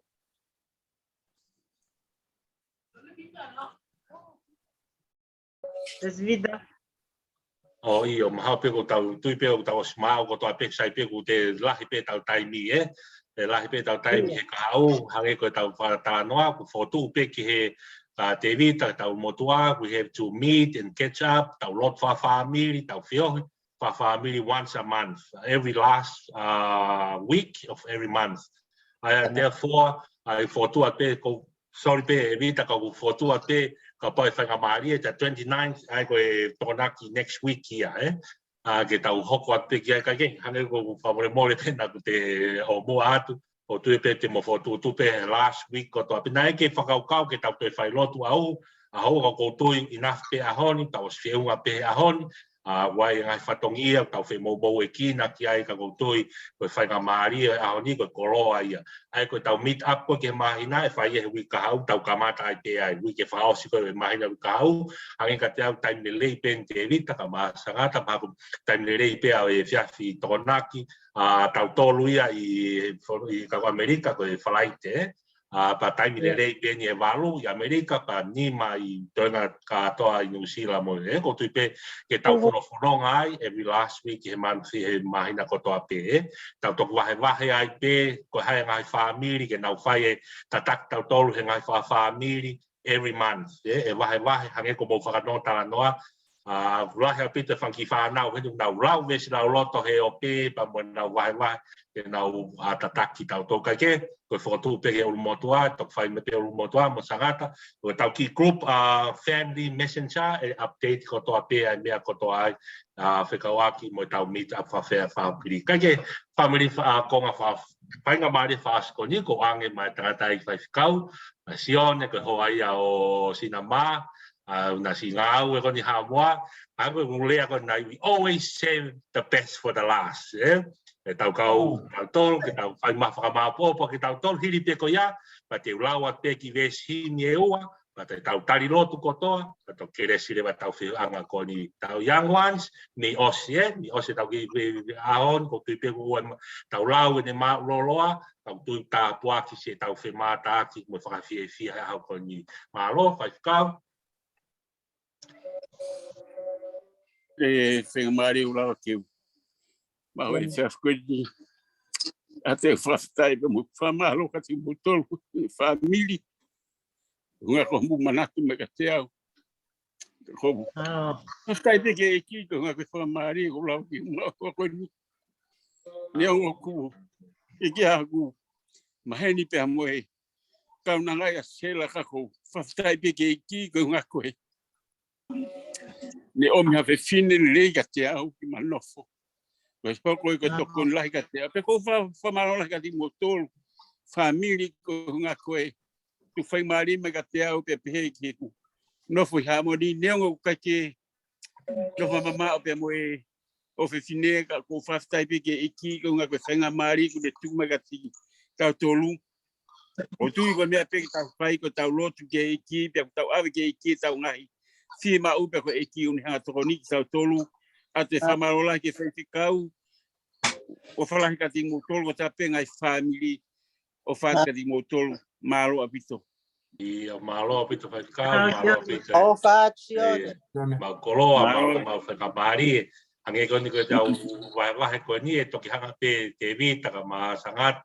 o vai vai pe tau vai vai whaka family te nau tataki tau tolu whakamahina ai koe toki vai whainga maari e ia te tau lava kotoa mai peki he stage ko ni tau platform ko ni vai vai fora maha tau ki family o tui me whakawat pe tau ofa me ko si lavinia ho atu ia lo koe ke nau si kau mai ke ngai whautua ma tui pe nau ngona mai pe tau re o awat pe se ma ofa hange mo me ai koe ke si heni e family o sare si ka ma Veronica mo na kau de ka ke he atu e kau laure son ia ko ia me kau lau wis lau roto ko ia au tui ko foi mo ia taha ko slai lai ta ki mai pe kau mo wa e ave pe wai pe tau ngahi aho te tau mahina te tau o atai e whakalau e tau kau mo wa ai ka ke mau te ko tau amanaki ia te tau whanonga mi he mahina ko toa pe au ki ti sema tahe whakalata moni meet up e tau ngahi family ka ke whakatu at pe ia ki hen tau lotu pe ki ai pa tau hufia te toenga whaame osi hake tau whanau. Hange koe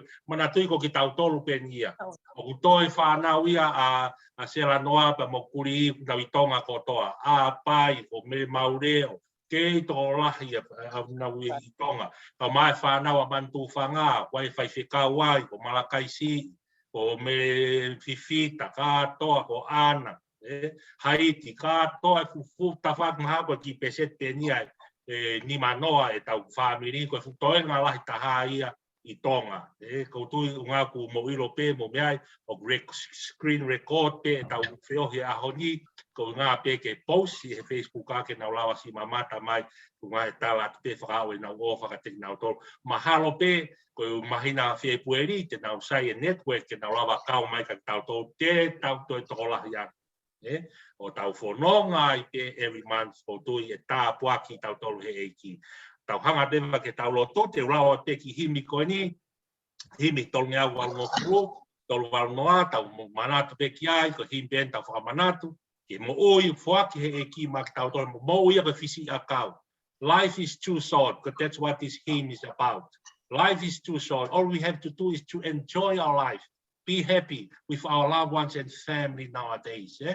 Tau fia, o mo ia fono no pia. Pai te tonu e family ke te whakamore ke tau taimi ke whehi a ke ita ke toi tak taha nofo pia no i kai. Ko whamore ki ho tau taimi, tau fia, tau whiohia tau ki family, o ngā fuono no pia mo uia maman ko ni tolu ngea wau noa, hiri ko ia pa te tau tari rotu kotoa. Wherever you are, just say a few word of prayer. Lotu maha o ki tō whewhine, lotu maha o ki tō ngāne, lotu maha e tau ongo whae koe ni, tau lotu ki tōnga, mai si āpai, kau maa a me maure, o mo si toinga whangamoko puna se la noa, nau si mou tā makia he whainga, tau lotu ki tōnga ka mantu whanga, mo toinga e whamiri, tau lotu ko siwaeni, ko whane, mo toinga tau whanau, mo tau ngā whae, mo tau whanga pui ki Nusila, tau whi lotu aki ko tau koroape, a tolu ngea walungo fulu, koe mo oi a kakai ko fisi a kawata. Nai mata hengi pe kai mai o katua la a.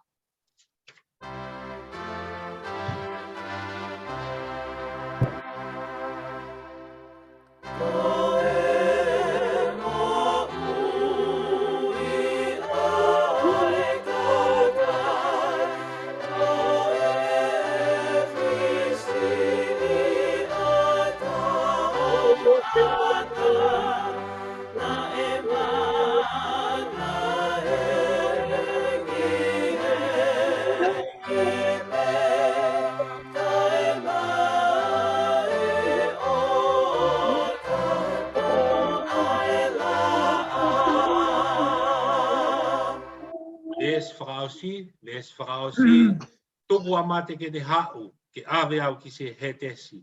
Mai a kau more lau, e tupu pe ai palomesi.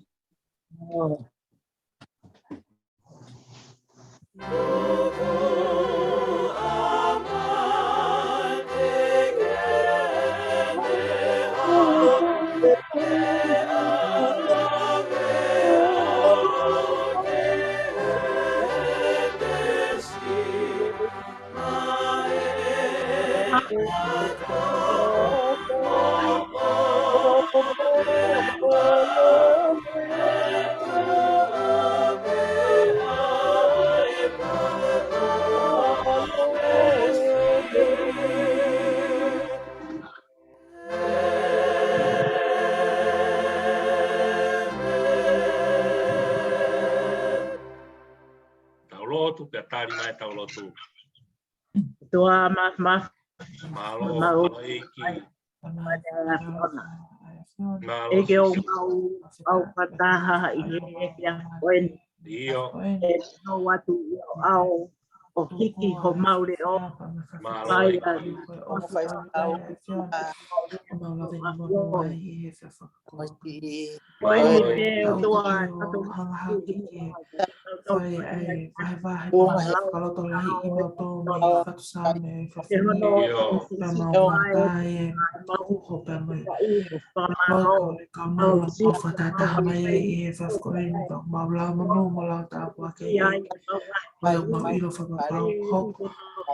Whakalotola ko whai e whawkoe ni o kaunanga.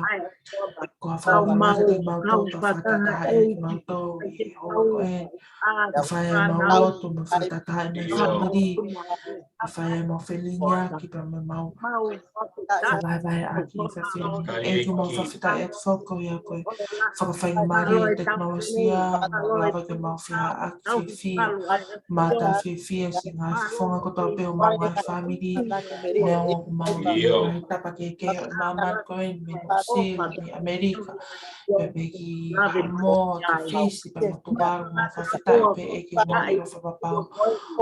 E o mau loto ngā kau e hama tāke kina mau mo ui. E ngoe mau nofu i ngai whetu ke loto whakatu e whakala toa. Mau iro whapapau e aho pe nia ni ko towhai a whiona ke mau whakatata mai. O mau whilinia ki pepe mau whiholo a ke o mau loina tāko e pepe ui maa o ne a whiona. O lawe ngunu e mau ki whamiri o toa. Malo pe e ke mau whae si sela moa o ngangatu ne malolo ka ne pole me maman ko ni ko ki ala pe ai ni ngai ngau ki pa mono unganga. O ko e koe ako pa ma whakaloto lai ka ti mau toto e ngai whamiri ma whanau ma whamupuna. E ki mau te kaki mo huwhia ka te koe si si o ka whale o sila noa si a pai ka pe ka mele mo ilo whapapau o ka kaha whainga kai ko ha mo meni ki whainga fua e ni ka mau ilo whapapau i a whiona te ke whakanonga pa ka whawhia mali o nā loto pa me nā mo ui mo nā ngai whamiri leo ngā whakatamaki ko ka whangai ho mau ki whanua ki tonga ka hake koe ngai whakaloto la whawhini o tō mau ilo whapapau ko ui ma o ni peni ai a whiona o la venga manua e ho mau ngai whamiri e ki a whio mai hangi ko ngai whotutu me ngai palani ko tō pe whaka amua ho mau loto e mau whiha a ko whai mau whawhamiri e mahina ko tō pe mau te kaki pe ki a whiona hanga whona whakaora ko whakahoko mai me ko tō pe e mau whiri anga ua ki tō langangi a pe a whio tāpe kina mai si umoku a si koe whi pa mo whanau ko tō pe whanau moko puna ko tō pe e tapa ko tō pe nā tō ki ana mau tau whaitai whawhini o tō mau ka loto te kaki ka te koe si mantu whanga ka mai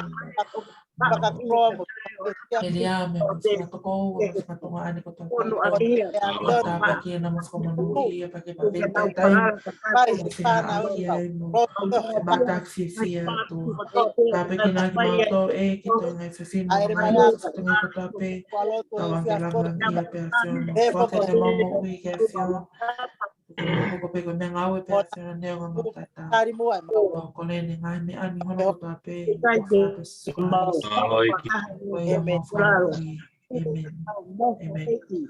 Muy ai pina ngalo le a Fiona mau ilo fa papau e tua ko eni mau patogia pe ko eni e mau lo tua to ni ki mau tolu ke mau fai me a ko toa pe u tau pe mo fonga mai a Fiona ka mau fa mo oni a tua he mau lava ka i he ivi la o a Fiona ko ia e o tua mau tangia ko e whakamole mole ala e o tua toko ni tau taha ki mau tolu aki ai iwi boi malo ai mama kai me te puha kelesi ke whakafonu aki e mau fai aki e mau fai patongia mo e fua patongia i tapahan o toa pe tapua mai o tua si fai te kau ngā ue lelei mo ngā ue ngai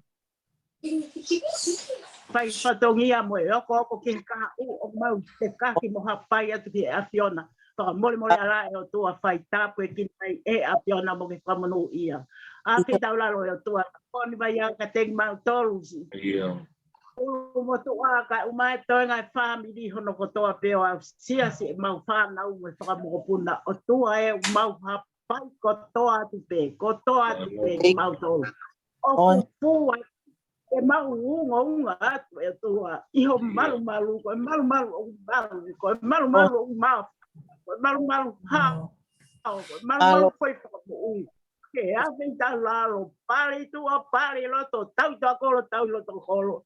Whaka mawhaia po toa ki mau tolu, ke mau whaia mea ko toa pe. Hoa mo tau pe mo finangalo e a Fiona. Tokoni mai a lau marie. Tau whanonga pe tau whai ngau e ngahi whotutu uko toa pena ke kahau ke toi whai hape longo aki. Io hua wha pe sisu. A whai tau lalo ka ke tokoni mai. Tari a ofa mai a e ke loto hake atu. Mea ngau e aki me ongo e mau tai tau. Kore ko toa pea ngahi mea ni ofa i o alo sisu graisi. Mau whamui e meni. Amen. O tō mafi kai peke mau fiu, kai peke mau pahi, e lotu ka mai whakawhitahi ke a Fiona. I orita whenau lau e whiawhi koene ki whamiri ta i loa, whamiri masiwa. Ai whawhitahi peko e wafa o sisu ko iau mau kaua he lau pa mau lau he kau i he pure anga e o tua. Pai se mau wahe he aho koene whe ringi aki, si tala noa mai mau whanau, tala noa mai ngai whae. Tā noa mai whakatua ngāne, whakatua whawhine, pako hanko e lea ia ko whai koe, e tala noa he sā me hange ha ringi lolo ke maungahi katahi hou. Hange ha ringi lolo e nai tawhi me he kola e lo neo, au ki hono kawape, au ki hono sino kotoa, hange ha hahau ia unga ko hea mone, ai whi ofa aki pe mo nofo, ai nofo a whakataha ai whamirisi. Pawheta ia e mau mo ui aho koeni si ke whamo oi si atu nei oi atu a whamo mo atu ki hena si ngai whae se la noa kau maa si o saia kau maa le se le polo nau mo atu hena kuna tona nau mate ake lo tu whawheta ke ave a taha kau kei tuku pea taha se mau ngai whae ko mere sina ko sina maa ko mantu whanga ko mau ngai koi kau si eri si wae ko maa whani no whawheta i pe e ke mau mo ui ke ave a taha ka o mai te taha ke whai ho mau ako ne kita ke whai ho mau whai no hino. Whawhetai si su si whiohia ki whamiri koe. Awa te maulotu ke toinga o mau whamiri, nianga mau kau whakataha e ki whakaloto lahi ke hao te maulotu ki tonga. Awa te ke si apai kau maa si mere maure o mo si toinga whakamoko puna ko toa pe o si kuri kau maa se la noa. Na nau wauta amakia he whaingata ai e lahi e whaingata e tsunami mo ngahi whaingata whainatu lau hake tonga mo toi more ai whae koni mo i kui ka whawhetai more e ka ki mautolu i maamani ka koe whakakoloa ia ki lanki a Fiona. Awa te maulotu ai ki si mantu whanga ka maa kai whakau ka toi ngai whabiri ko toa pe ka peka ka piolani. Kau maa si meria mo toi ngai whabiri ko toa kai ke mau whakalau te lau si o nau ngahi ngoa. Pange ko ngahi whotutu o whahe ahon mau amanaki pe ko he kahau e ki te mau kau whakatahai o hoko atu e whanonga mai alofi e waka hau mau ki whamiri. Tā pe kina whawhoi tui ki mau tolu. Se ngahi mo ui aua te reo koni ke ngahi loto whare ko toa pe ho mau whamiri. Whakawhoki pe mau tau ki he whorofola aho koni. Ko he whorofola koe tūhulu e ke mau laka mo māma ko mau hala. Koe whorofola koe ako sisu klaisia. Koe sisu klaisia e ki ho mau whamiri.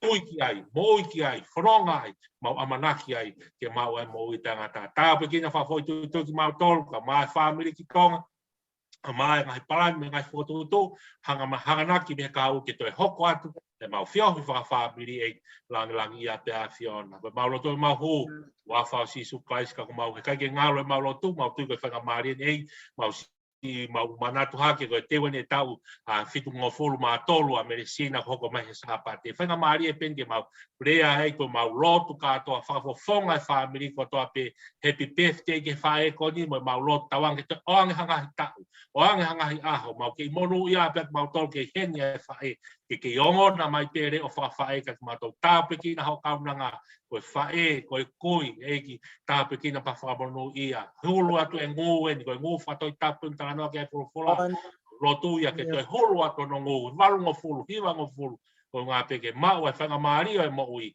ke mau ke whanongo e wholofola mo tāpua ki mihono mana wa. Tāpua ki na whātā mau tolu, wa whasi supais kau mau whamo ui. E meni pa koe keresi ai ko supais ma ofa tuanga tamai ma whio he lau maare maanoni. E nofo ia mau ki family, Amerika, Australia, New Zealand, Samoa, Fiji, Tuvalu, Tonga, mea tapa kotoa peo maamani. Nofo ia te mau tolu mea hon, whai peo tangata. Amen. Amen. Malo vai te kau. Alo. Malo apito o pasi atu ka te vita, malo apito malo e mau whanga maari e. Malo. Alo. Malo whewhetau. Mahalo koe lawa e tau ki whatongia e whiawhini. Te whai pe rea whamalo, neo nei o si wahe mai pe e whai whekau ane nai ke whai ano taritari mo tau whamit. Tuku pe ke te puke pe e whanga maari e koe ni ke u whawhawhonga ia tu ai toinga whamiri, sina pe ka sina mā. Ai mau whamalo lahi apitu ke te koe magalofi, koe ngā koe takilerei, pia mo e tahataha i mai e whamiri a ki tau tolu ai lotu. Pia koe mea pe ia nei ilo ia ki tau tolu, i e tau tupu agi o tau ki kolo, pia i halakafa koe lotu pia me ngāue, ka i he whiawhi koe ni o ku hoko koe whakakoloa ki a te tau tolu ai whamiri, koe ngā koe takipoto, ku ke whai, o whatataha ia ki tau tolu e whiawhi koe. Ko tui koe hange pe koe mea ko whai kia e lawe, koe kamata ni o e whatataha o tau whai, pia whetai koe hange koe lawa mere, koe tau mono ia, koe hoko mai ai tātā puni he taimini, o ku hanga pe he teknolosia o whawhea utaki ai anga e tau nofo, pia tau whio hiok whai, pia koutui koe mea lelei, pia koe mea pia ilo i tau tolu, koe whamiri, koe tau nofo whio fo whani, pia koe ne kamata ai, pia kou talanga fua pe, e tūtuoni, pia moe tala whatongia ko whai mai he whai whikau, te tau mui pe i he hoko e whanau a sela noa, ne ngō koe iha taha ko lawei fo koe iha taha kau mai he whiaf koe ni. Pe ko hai hataha ke ne whai e whetu taki, ka ko whakaampe ke kamatai i he tau whataha hoko, ha whawhawhonga pia pe he whamiri ko a sela noa, a pai, pe ko sosaia, pe ko mere, hataha e kuna utolu ke na honga tataki e tau whataha whamiri, pe a tau hoko hi whai pe, o au hifo ki a sinama. Whamaloa whoki e hoa whewekau, ko hinga koe tokoni, ki ono whahoko no tataki e tau lotu he whiawhini, ko ku whawhapite e tau wakai atu, māu au pite ngāu e tangata iki whawhekau, ko hinga koe pou lerei o ku whai mere. Mahalo koe mea pia ko manatu e taimini, whamaloa ka siwa, pehe ki a toiahi. Nau sia ka whane nei asi mea whane ane nei. Ia, malo whane, malo kau mai. Alo. Pane na toi. Iri fia ia na mai mai makalofi kere. Alo whane. Alo whane. Kai se kuwahi pe whakamari e ke tau hoko ate tau rea kotoa pe. Sai pe to pe atua whane he laivi. Kai ke kako pamalo lahi atu apita ka te motolu kia sina, pe ka sina mā, pe mo e hange koe na kua whakahingoa he whewhekau, ngahi koe kau pūre koe e hotau ngahi whamiri, pe mea sata ana whai hifo ai pe ki he si ta, ki nau tolu ko nau kau mai ki hotau ki whamiri. Koe hange koe lau ari siwa, mea peke mo mana tui koe whamiri na e konga ua e whamiri. Wea whahinga ku aluhifo e laine koe o tupolo tau kau whananga, whanonga kaua iau ia. Ko te vita kau whanonga, o ku aluhifo kaua makalofi sa aresi pia mo malakai sa mate toinga. Mea peke mahina ka mau tolu, o kei pe whahinga mau tolu ko mau atungan, mau hokon kia sela noa, pia mo sinama, pia mo sina, nau whape nai tuku mai whewhekau nai ka whaki mana meri, ka nā ku tupu hake pe wha motu o sio pe. Meri ai pe ko taimin. Nai kehe au to pe mau whiohi nai whai he mau tupu hake ke iki, ko re polo mo so saia na e koe nā rea pe ku mau kata. Pia koe mau wau pe ki holonga whai hanga au e puka whatongi ai, koe nerea pe a sela o koe iha tahi e kata. Pe ma re polo ia, tamai re polo taimini. He mea tae ori mo ni. Ka koe ulunganga ko sela, nai fai pe talahu ia ka saya mo le polo kai pe ke ilo se la ia u fai talahu kai ke ko fa malo la ia au pito a motol o fa fia ku si atu hange ko tuia lo was mai koe si tau fai pe me fish pe mo hai fu hai ni ko si atu ko fa na wa asina pe ka se pola fa malo la he ke motol I he kau mai he tau whata he whia whini. Tuku mai pe ke hoko pe ka ulmotua e whamiri, pa mo whamare mori anga pe au. Kei pe hangai tō nou, koe hange pe ka lawe pe kau, koe toi pe na whanau. Tau wako ngā au e pe whawhiawhia pe, tau ke mau pe sina, pe he ka sina mā, pe he ke si siwa mo whan, whai ho nau wahino hino I tau tolu, mono whatontonua, mono whinga I e waka e whamiri ke lele hatonu. Lewe e malanga ko tatau atu. Malo Devita. Mata pe vida ke ahua hiwa next week ke tau tuksio pe ka tau let tau fan na to ke na iro pe ahua hiwa tau te tio ya Opo. Alo. Like last week ya to na ki pe heni pe wi ka hau tau te meet up pe ai o hoko pe tau lot tu ai. Iyo. So you sai pe. Malo. Okay, malo au pito. Anggo o palahi at ki mama ni katoa. Iyo. Ona tau Amerika tau silaka tau tolu ka haki pa fe ha fe tu O palahi at ki mama ni katoa. Pe si ko ya o ya o fa. Sana ai o te katalahi. Iya. Ya lo va o fa. Ilo pe kata biasa ni me tafaki. Saya kalau tu ya lo me atokoni a la vinia kupuke. Oia. Iya, Iya. Ana mo ko fa mo ngai mari pe talango fua fo. Oia. Koe me ai ang fai ai merino mo ui follow ai. Oia. Tamo ke merino. Apeta. Iya.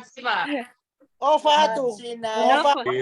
Iyo fatu sima mo fade. Fatu helena ai. Iyo. O fatu lowi. O fatu. Iyo o fatu. O fatu fai tau ya comer. Iyo. Maxi vamos fane. Pure lahi. O fatu tani. Tahi ni lai sa. Fatu Luisa. O fatu kamas. O fatu tamak ya koe mo hoa. Iyo. Fe hoa surineka Miami. O alo fai de cosi. Iya, si pakaofa. Ciao dia.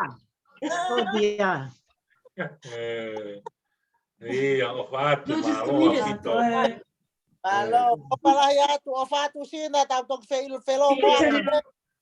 Bye guys. Bye Lofi. Iyo, bye. O fatu Bye.